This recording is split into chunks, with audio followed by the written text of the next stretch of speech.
packaging today. So I came in last night. Let's see what we got here. So we got some LED lights at the bottom of the car.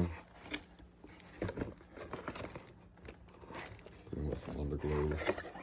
And then of course I got the LEDs for the headlights, because if you know that yellow does not match the halo rings around the lights. Plus they're not very good at night anyway, so it's hardly hard enough to see. So I'm gonna go ahead and swap this out, put these on, catch up with y'all later, show you how I got it installed, and show you how it looks.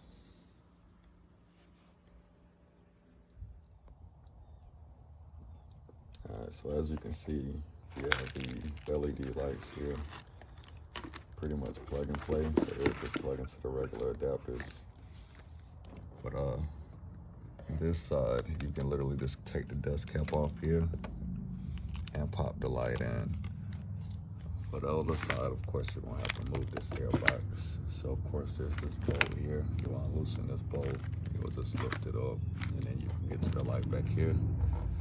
I'm gonna go ahead and knock that out, and I'll show you how it's done.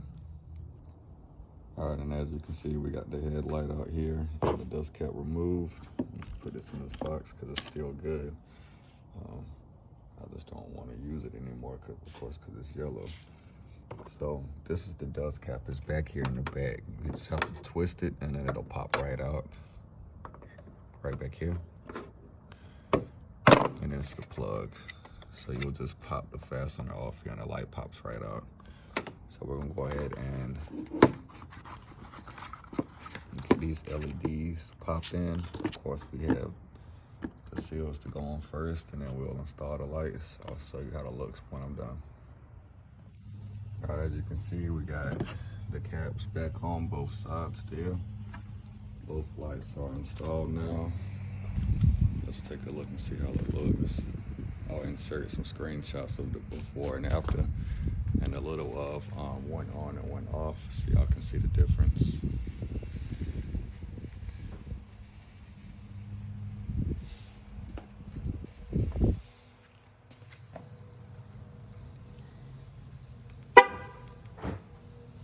Definitely matched up. Look a whole lot better. Pure white now. All right. So now we just gotta get this air box installed back in here.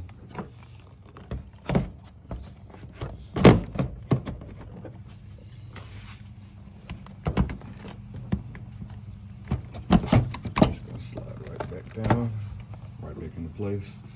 You'll put your screw back in here. I use the socket wrench for mine. And of course, once you're done tightening back up, we're good to go.